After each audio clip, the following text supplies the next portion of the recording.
1959 की एक ठंडी रात रशिया के एक दूर दराज पहाड़ी इलाके में 9 यंग हाइकर्स की मौत इतनी अजीब तरीके से हुई कि आज तक कोई समझ नहीं पाया कि उनके साथ असल में हुआ क्या था। उनके लाशों की हालत देखकर इन्वेस्टिगेटर्स भी हैरान रह गए। कईयों के पास कपड़े भी नहीं थे, किसी के सर पर गहरी चोट थी और एक का तो दिल ही गायब था।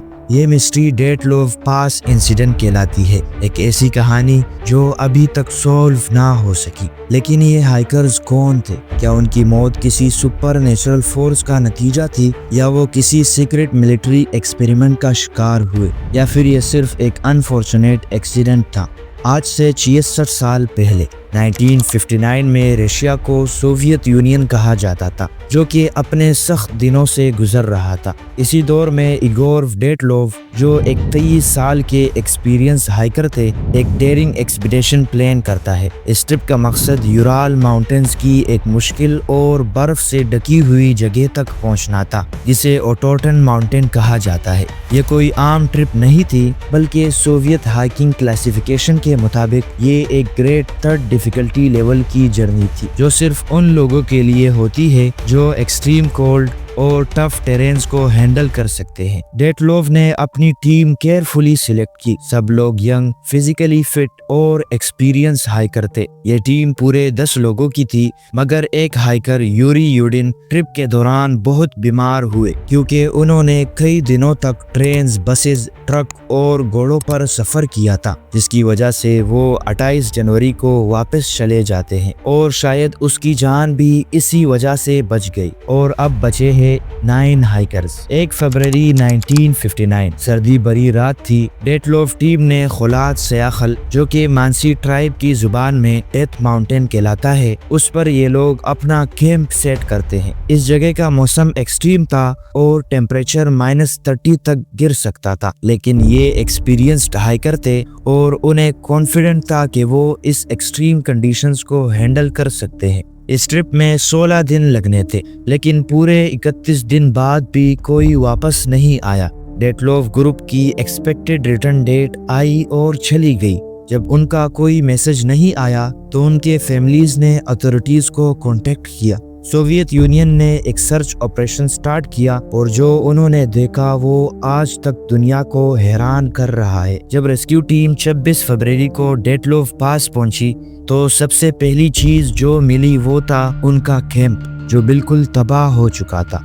ये टेंट अंदर से फटा हुआ था, जैसे किसी ने पैनिक और डर की वजह से अंदर से ही छुरी मार कर पाड़ा हो। मगर टेंट के अंदर हाइकर्स का सामान बिल्कुल ठीक पड़ा था। फिर कुछ और नीचे की तरफ फुटप्रिंट्स मिलते हैं, जो बताते थे कि हाइकर्स ने कैंप बिना जूतों के या सिर्फ सॉक्स पहने हुए छोड़ा था।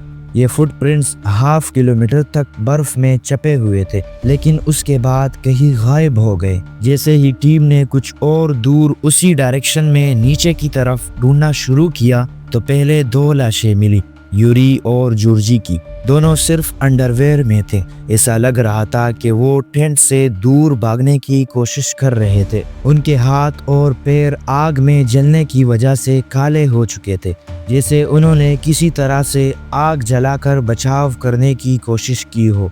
उसके बाद 3 और बॉडीज मिली, डेटलोव, रुस्तम और जिनाइडा। उनकी पोजीशन से समझ आ रहा था कि शायद वो कैंप की तरफ जाने की कोशिश कर रहे थे, लेकिन एक्सट्रीम कोल्ड ने उनकी जान ले ली है। लेकिन असली शौक तब लगा जब बाकी 4 बॉडीज 2 महीने बाद एक चट्टान के नीचे से मिली। एक का चेस्ट पूरी तरह से क्रश हो चुका था और उसका टंग और आईज मिसिंग थी। दूसरे का सर इतने बुरे तरीके से डैमेज हो चुका था, ऐसा लगता था जैसे किसी ने उस पर बहुत जोर से किसी भारी चीज से मारा हो। और तीसरे का भी चेस्ट टूटा हुआ था।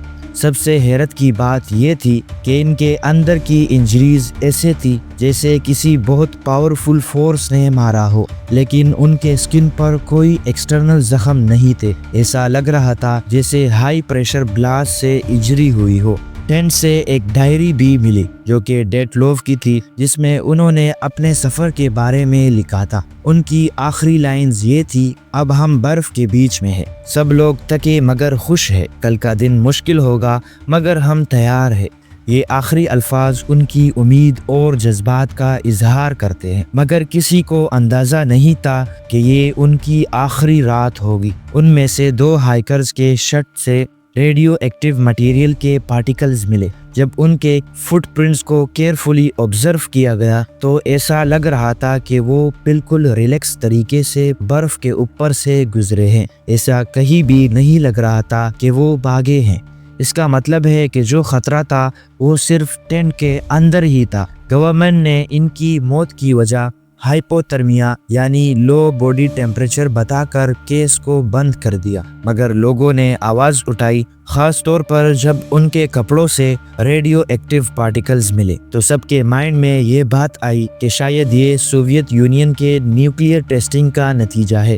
اس مسٹری کو لے کر بہت ساری تھیوریز بنی، جیسے کہا جاتا ہے کہ ایک ایولانچ آئی اور پینک میں ہائیکرز نے ٹینٹ کاٹ کر بھاگنے کی کوشش کی، لیکن ان کے فٹ پرنٹس اور انجریز ایولانچ سے میچ نہیں کرتے تھے۔ لوکلز کا کہنا ہے کہ یورال ماؤنٹین میں ایک مسٹیریس کریچر رہتا ہے جو ان کی موت کا سبب بنا ہے، اور اس کریچر کو آج کے ٹائم میں یتی کے نام سے جانا جاتا ہے، جس کی کوئی سائنٹیفک ایویڈنس نہیں ہے۔ کچھ اور لوگ مانتے ہیں کہ ڈیٹلوف پاس ایک کرس جگہ ہے اور کوئی ان ناؤن فورس ہی ان کی موت کا ریزن بنا ہے۔ ڈیٹلوف پاس انسیڈنٹ آج بھی ایک انسولوڈ مسٹری ہے۔ 2019 میں رشین اتھارٹیز نے اس کیس کو دوبارہ اوپن کیا اور کہا کہ یہ ایک نیچرل ڈیزاسٹر تھا، لیکن بہت سے لوگ اسے ماننے کو تیار نہیں۔ جو بھی ہوا، یہ کہانی ایک چلنگ ریمائنڈر ہے کہ نیچر کتنی انپریڈکٹیبل ہو سکتی ہے اور کچھ مسٹریز شاید کبھی سولو نہیں ہو سکتی۔